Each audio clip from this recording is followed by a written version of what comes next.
Olá, amigos e amigas, a paz de Cristo, irmãos e irmãs em Cristo, a paz de Cristo para você de uma outra religião, a paz de Cristo para você que é simpatizante do Evangelho.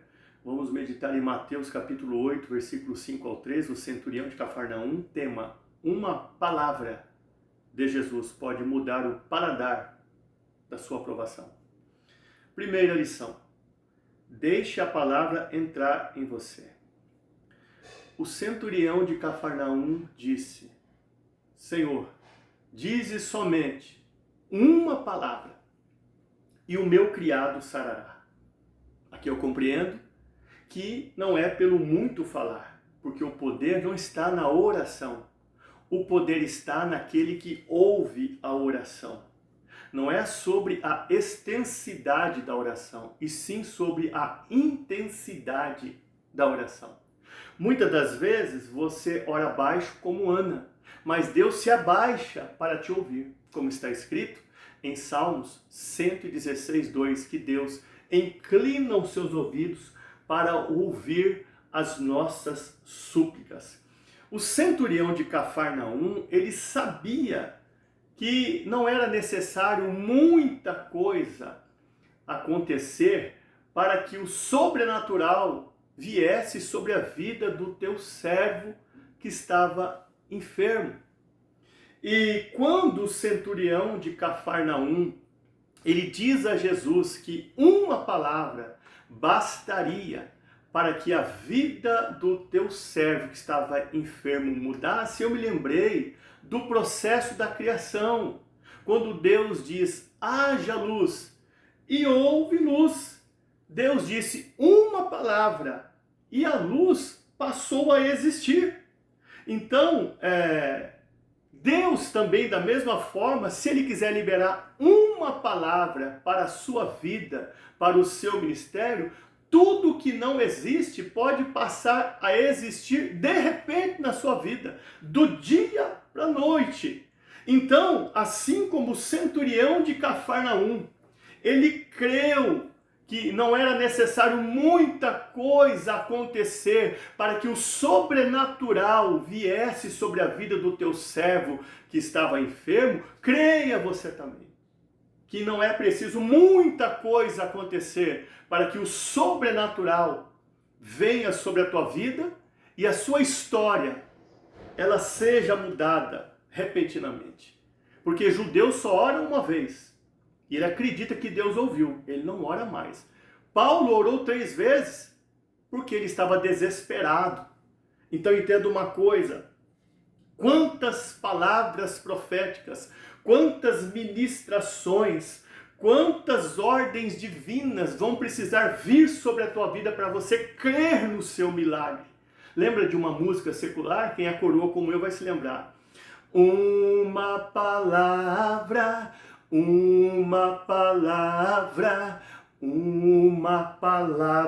de amor. Lembra de José? Em um dia ele estava com uma vassoura varrendo o cetro.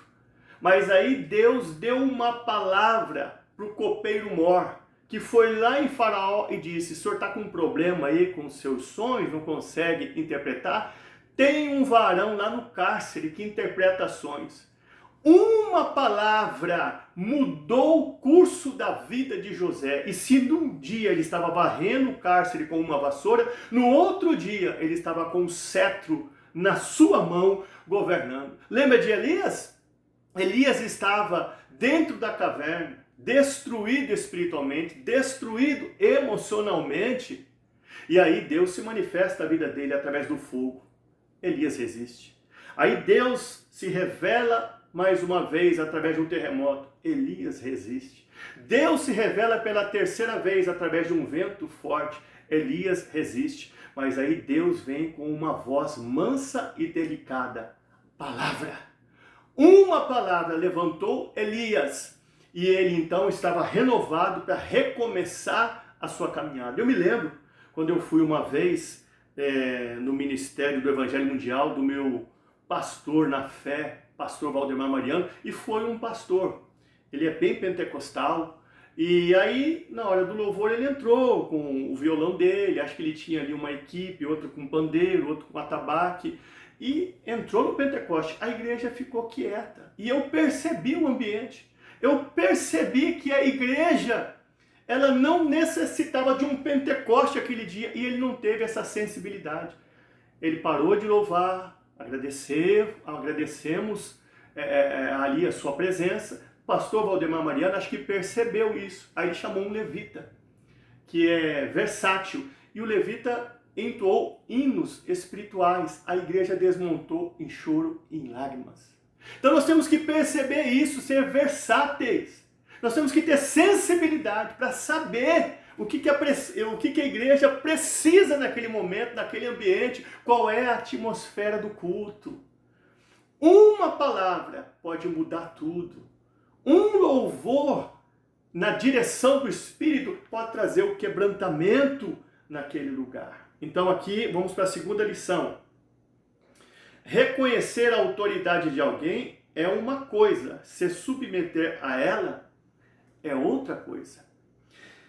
Quando Naamã, o leproso, recebeu uma revelação daquela jovem israelita que estava cativa na sua casa, de que o profeta Eliseu poderia o curar da sua lepra, ele foi até onde estava o profeta Eliseu, crendo que ele tinha autoridade divina. Chegando lá, ele resistiu um pouco, mas os seus servos o aconselharam, ele desceu o Jordão e foi curado da sua lepra. Romanos 13:1 diz: toda alma esteja sujeita à autoridade superior, porque não há autoridade que não venha de Deus, e todas as autoridades que há foram ordenadas por Deus.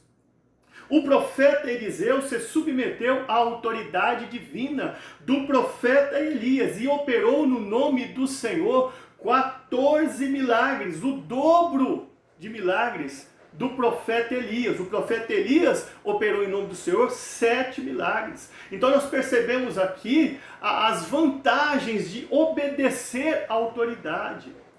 Lembra de Jesus? Quando Jesus iniciou o seu ministério, ele não foi a uma escola rabínica adquirir um diploma. Ele não foi com a intenção de levantar um templo. Não, ele foi até o Rio Jordão, onde João Batista estava batizando. E ele quis ser batizado por João Batista, que era uma autoridade, para iniciar o seu ministério. Então fica aqui o conselho: você quer chegar longe? Você quer ir longe? Obedeça às autoridades. Hebreus 13:17 diz: obedecei a vossos pastores e sujeitai-vos a eles, porque velam por vossas almas, como aqueles que hão de dar conta dela. E tem que fazer isso com alegria, não gemendo, porque isso não vos seria útil. Provérbios 13:13 diz que aquele que despreza a palavra perecerá. Terceira lição: se coloque no meu lugar. Não são essas as palavras que as pessoas dizem quando percebem que nós não estamos dando o devido valor naquilo que elas estão passando? Pois é, eu acredito que o servo do centurião de Cafarnaum nem ao menos precisou de dizer para o centurião de Cafarnaum: patrão, eu estou passando um momento difícil, eu estou em dificuldade, se coloca no meu lugar. Não. O centurião de Cafarnaum percebeu isso e se colocou no lugar dele. Ele teve amor, ele teve misericórdia. Por isso que está escrito em Romanos 15:1, nós que somos fortes devemos suportar as fraquezas dos fracos e não agradar a nós mesmos. Por isso que está escrito em Ezequiel 22:30 que Deus procurou sobre a terra um que estivesse na brecha, intercedendo, pagando o preço, tendo amor pelas almas, e não encontrou nenhum. Não encontrou um sequer na brecha. Agora, eu admiro o papel de Débora, a profetisa. Em Juízes capítulo 4, quando Baraque está confuso e conflito em relação a atender o seu chamado, ela diz para ele: Baraque, Deus não disse para você que já te deu a vitória, para você subir o Monte Tabor? Deus disse. Mas se você for comigo, eu vou. Se você não for comigo, eu não vou. O que ela fez? Se colocou no lugar dele. Estendeu a mão, foi com ele até o Monte Tabor. E lá diz para ele: agora desce. e vence a batalha, porque Deus é com você, Baraque. E quando se fala de monte, eu me lembro de Edmundo Hilari, aquele que pela primeira vez tentou escalar o Monte Everest, mas não conseguiu, se frustrou. Aí um dia ele foi chamado para uma entrevista, a mídia se reuniu e chamaram ele para uma entrevista. Ele foi. Chegando lá, diz que a hora que ele entra na sala tinha um quadro enorme com o Monte Everest. Aí você já sabe, né, qual foi a mensagem que eles tentaram passar para ele. Você não venceu o seu desafio. Ele ficou de frente com o Monte Everest que estava desenhado no quadro e disse: você, Monte Everest, já cresceu tudo o que você tinha para crescer. Eu ainda estou crescendo e vou crescer. Eu vou te escalar. E essa frase ficou famosa mundialmente também. Passado alguns anos, ele escalou o Monte Everest e ele chegou até o pico do Monte Everest. O que eu aprendo aqui? Se você também está passando um momento difícil como o servo do centurião de Cafarnaum, e se ninguém se coloca no seu lugar, você mesmo, como Edmundo Hilari, suba o seu Monte Everest. Você mesmo chegue aonde você tem que chegar. Você mesmo vá sozinho. Vá lá para o alto, vá lá para o cume, vá lá para o lugar mais alto possível. E você mesmo, sem ninguém se colocar no seu lugar, chegue aonde Deus determinou para a sua vida, que são os lugares altos da vida. É isso que você tem que nesse momento acreditar para a sua vida. Vamos aqui agora já para a quarta lição. Não ser digno, 2 sentidos. O centurião de Cafarnaum disse que não era digno de receber Jesus debaixo do seu telhado.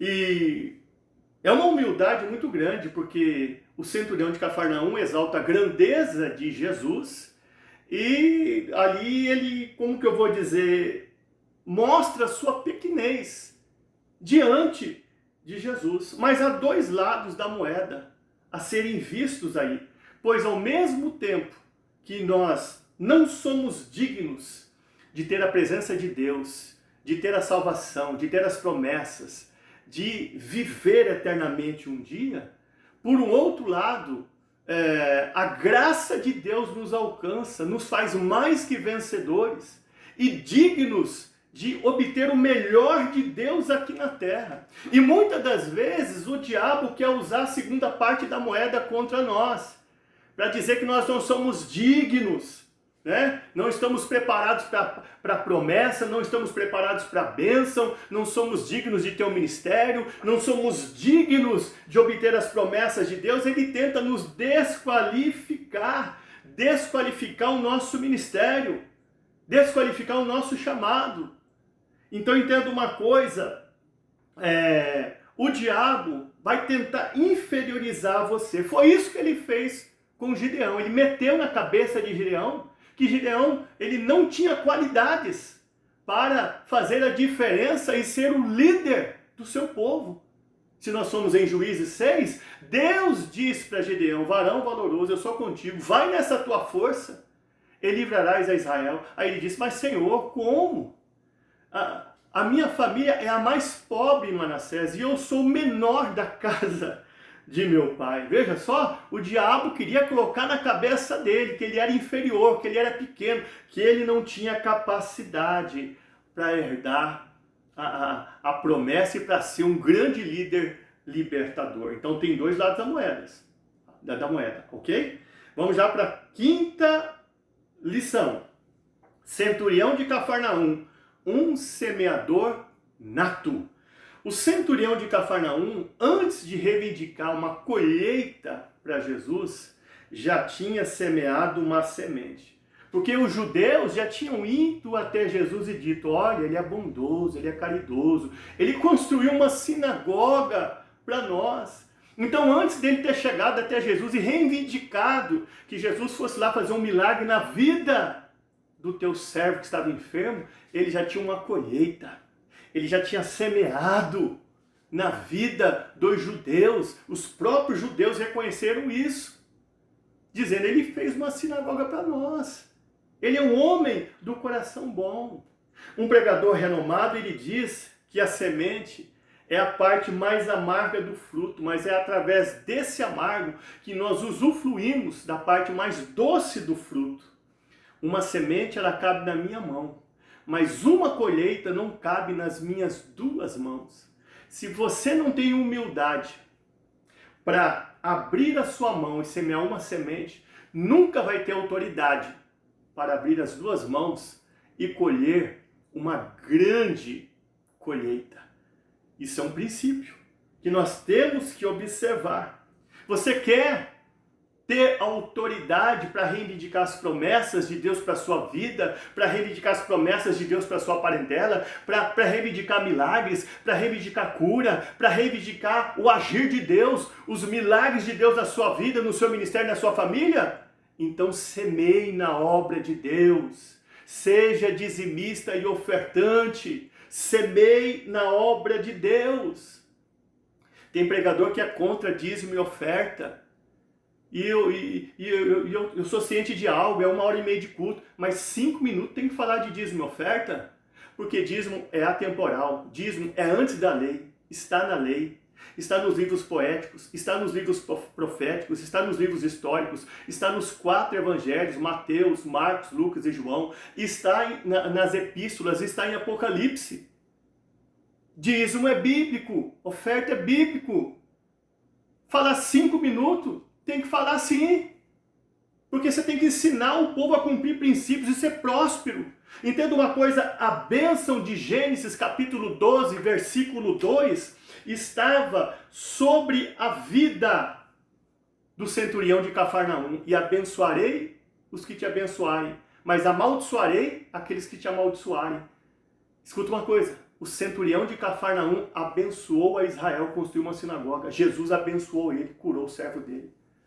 Quem abençoa o povo de Deus, Deus abençoa. Quem maltrata e rejeita, vem maldição sobre a sua vida. É bíblico. Então nós vamos aqui já para a 6ª lição. Serviço não é ser visto. Foram os judeus que levaram ao conhecimento de Jesus, que o centurião de Cafarnaum havia construído uma sinagoga para eles. Não foi o centurião de Cafarnaum que chegou até o Senhor Jesus tocando trombeta. Olha, Senhor Jesus, eu sou bondoso, eu sou caridoso, eu construí uma sinagoga para o seu povo. Agora, dá uma forcinha aí, me dá uma ajuda aí, dá um empurrãozinho, agora eu estou precisando. Mas o senhor vê, né? Eu ajudei o teu povo, eu sou bondoso. Ele não foi fariseu tocando trombeta até Jesus. Não. O que ele fez? Ele chegou humilde, falando da situação precária do teu servo. Ele foi ali uma pessoa educada, foi falando ali dos feitos, foi falando ali como que estava a situação do seu servo, e assim então ele conquistou a confiança de Jesus. Sabe o que eu aprendo aqui? Isso comprova que ele fez tudo baseado no amor. Por isso que está escrito em 1 Coríntios 13:7 que o amor tudo sofre, tudo crê, tudo espera e tudo suporta. Ele não queria status, ele não queria ali aparecer, não foi com segundas intenções, ele não fez isso pensando em obter algo em troca. Não, ele fez tudo baseado no amor. E quem faz por amor não espera reconhecimento. Zaqueu, ele foi ver a Jesus, mas Jesus viu ele. A mulher samaritana, ela não foi até o poço para ver Jesus, mas Jesus fez com que ela ouvisse, porque o próprio texto diz que ela falou assim: vejo que és profeta. Então, nós devemos fazer o serviço que foi imposto para nós fazer, e não querer ser visto.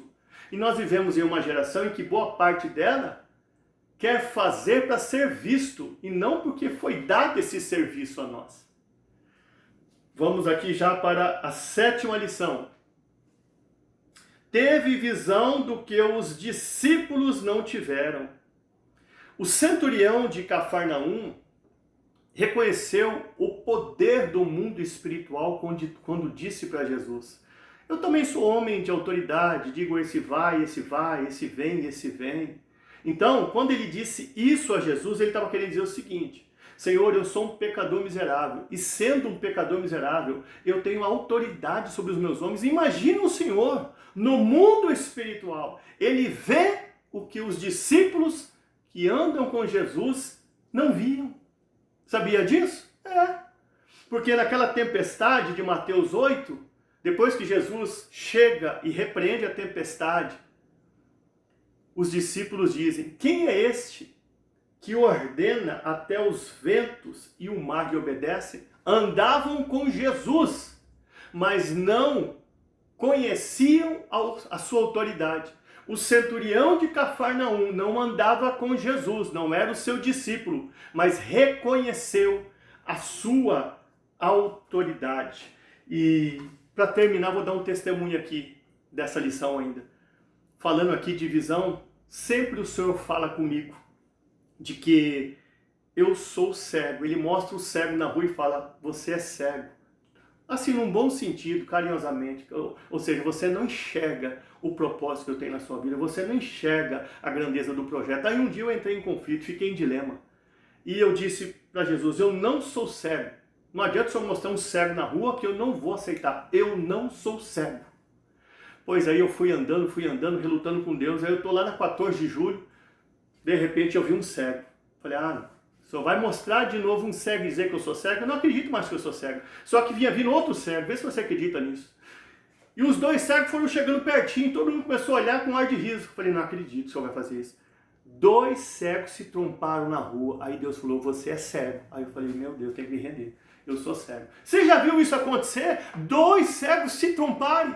Deus permitiu 2 cegos se tromparem para dizer para mim: você é cego. Você é cego, homem de Deus. Você é cega, mulher de Deus. De uma forma carinhosa. De uma forma respeitosa. Porque você não enxerga a grandeza do propósito de Deus para a sua vida. Última lição. Vai demorar um pouquinho mais hoje, mas nós temos que ir para essa última lição agora. Precisamos dessa última lição. Cadê aqui a última lição? Última lição, está aqui. 8ª lição, última. Chegou junto dele. O centurião de Cafarnaum chegou junto de Jesus. Não deu nem tempo para Jesus fazer uma agenda para ele. Não, ele chegou junto. E quando 2 times de futebol estão jogando, nós percebemos muito bem que o jogador fala assim para o seu outro companheiro: chega junto, chega junto, chega junto. Ou seja, divide a bola, vai na raça, ganha a jogada. E o que eu entendo aqui, muitos cristãos da terra, eles querem as promessas de Deus, eles querem ser abençoados em todas as áreas da vida, mas não chegam junto de Jesus, na comunhão, no relacionamento, na conexão. Eles não chegam juntos em Jesus e querem as promessas. Tem que chegar junto dele, tem que estar junto dele. Eu me lembro que no Evangelho de João, capítulo 20, versículo 1, quando os discípulos ficam sabendo que Jesus ressuscitou, vão correndo para o sepulcro. João e Pedro disparam na corrida. E aí o que acontece? João chega primeiro do que Pedro. Pedro chega atrasado. Só que João não entra no sepulcro. Pedro chegou atrasado, mas entra no sepulcro e tem a experiência. Aí em João 21, os discípulos estão chegando de uma pescaria. Param aí na beirada da praia. Jesus está ali. Lá do barco, João vê a Jesus, mas só fica olhando ele. Pedro, atrasado de novo, vê. Pula na água, mergulha e vai de encontro a ele. E o que nós aprendemos aqui? Conhecimento sem atitude não muda a nossa história. Em João 20, Pedro chega atrasado, mas ele entra no sepulcro e tem a experiência. Em João 21, quem vê a Jesus primeiro é João, mas ele não vai até Jesus. É Pedro que mergulha na água e vai até Jesus. O centurião de Cafarnaum, quando ele fica sabendo que Jesus está em um outro território, que Jesus está em uma outra área geográfica, ele sai da onde ele está e vai aonde está Jesus. Porque ele sabia que se ele ficasse ali onde ele estava, Dizendo, o meu servo está doente, será que ele vai morrer? Eu estou com dó dele, eu estou me compadecendo. Olha, Jesus podia vir aqui, podia acontecer um milagre. Não ia acontecer nada. Ele tinha o conhecimento que Jesus estava em um outro território. E ele faz o quê? Com esse conhecimento ele toma uma atitude. Ele vai até onde Jesus está. Por isso eu repito, conhecimento sem atitude não vai mudar a tua história e nem a minha história. E para terminar, eu quero falar das roupas de Pedro. Você já parou para pensar por que Pedro vestiu a sua túnica para ir até onde Jesus estava? Ele podia ter ido do jeito dele, com a tanga. Ele ia ficar mais leve para nadar, ele ia ficar mais solto, mas ele pôs a túnica. E aí eu ouvi um pregador renomado falar sobre isso, eu fiquei fascinado. Ele disse assim, sabe por que ele vestiu a túnica? Porque o importante é chegar preparado, revestido, cheio da armadura. É melhor você chegar preparado do que chegar rápido. Não adianta chegar rápido sem preparação. Não adianta chegar rápido sem passar pelos processos. Você tem que chegar devagar, mas preparado.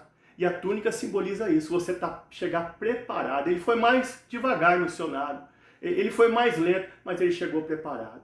Então não tenha pressa. Deus tem o melhor para nós, mas nós temos que chegar preparados. Que essa mensagem faça parte de nossas vidas.